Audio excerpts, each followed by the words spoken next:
ഇടവക തിരുനാളിന്റെ ഒന്നാം ദിനമായ 30/11/2025 മോൺസിഞ്ഞോർ ജി ക്രിസ്തുദാസ് മുഖ്യ കാർമ്മികത്വം വഹിച്ച ദിവ്യബലിക്ക് ഫാദർ ജിനു റോസ് വചനം നമുക്കായി പങ്കുവച്ചു.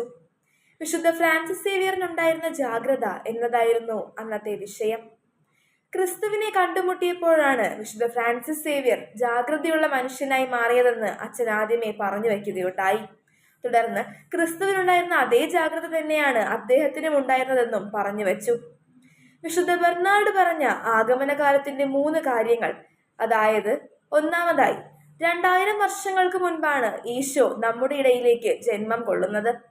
രണ്ടാമതായി ഓരോ ദിവസവുമുള്ള അനുദിന കൂദാശ അനുഷ്ഠാനങ്ങളിലൂടെ ഈശോ നമ്മുടെ ഇടയിലേക്ക് ആഗതനാവുന്നു. മൂന്നാമതായി 2ാം വരവിലൂടെയാണ് ഈശോ വീണ്ടും നമ്മിലേക്ക് ആഗതനാവുക.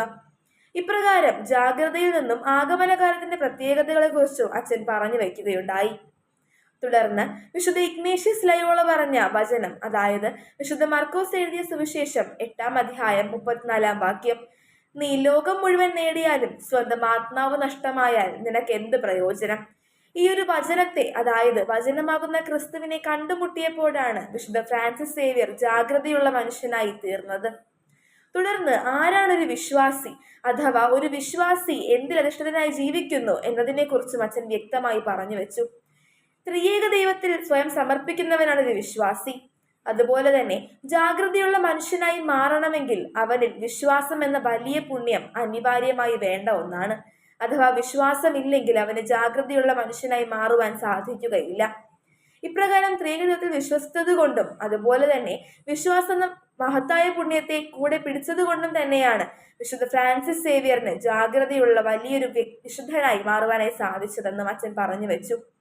തുടർന്ന് ജാഗ്രതയുള്ള മനുഷ്യന് വേണ്ട അനിവാര്യമായ 4 കാര്യങ്ങളെ കുറിച്ച് അച്ഛൻ വ്യക്തമായി പറഞ്ഞു വെച്ചു. അതായത് ജാഗ്രതയുള്ള മനുഷ്യൻ സ്വപ്നം കാണും, സമാധാനവും സന്തോഷവും നിറഞ്ഞ് ജാഗ്രതയോടുകൂടെ നിയമങ്ങൾ പാലിക്കും, അന്ധകാരത്തിൽ നിന്നും ഒഴിഞ്ഞു ജീവിക്കും, അതുപോലെ തന്നെ പ്രകാശത്തിന്റെ പാതയിലൂടെ ജീവിക്കുകയും ചെയ്യും. അതുപോലെ തന്നെ ജാഗ്രതയുള്ള മനുഷ്യൻ ഉറക്കത്തിലും ഉണർന്നിരുന്ന് പ്രവർത്തിക്കും.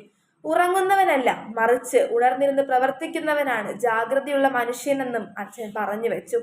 വിശുദ്ധ ഫ്രാൻസിസ് സേവ്യർ ലോക ജനതയ്ക്കു വേണ്ടി ജാഗ്രതയോടുകൂടെ ക്രിസ്തുവിനെ കണ്ടുമുട്ടിയ നിമിഷം മുതൽ ജാഗ്രതാ നിർഭയനായിക്കൊണ്ട് മുന്നേറിയ വ്യക്തിയാണെന്നും അച്ഛൻ പറഞ്ഞു വെക്കുകയുണ്ടായി. ഇപ്രകാരം ജാഗ്രതയുള്ള വിശുദ്ധനെ, അതായത് ഞങ്ങളുടെ ഇടവക മധ്യസ്ഥനായ വിശുദ്ധ ഫ്രാൻസിസ് സേവ്യറിന്റെ മഹത്തായ ജാഗ്രതയെക്കുറിച്ച് പറഞ്ഞു വെച്ചുകൊണ്ട് അച്ഛൻ അന്നത്തെ പ്രസംഗം അവസാനിപ്പിക്കുകയും ചെയ്തു. വിശുദ്ധ ഫ്രാൻസിസ് സേവ്യറിനെ പോലെ ക്രിസ്തുവിനെ കണ്ടുമുട്ടിക്കൊണ്ട് ജാഗ്രതയുള്ള മനുഷ്യരായി തീരുവാനുള്ള ആഹ്വാനം തന്നെയായിരുന്നു അന്നത്തെ പ്രസംഗത്തിലൂടെ ഞങ്ങൾക്ക് ഓരോരുത്തർക്കും ലഭിക്കുകയുണ്ടായത്.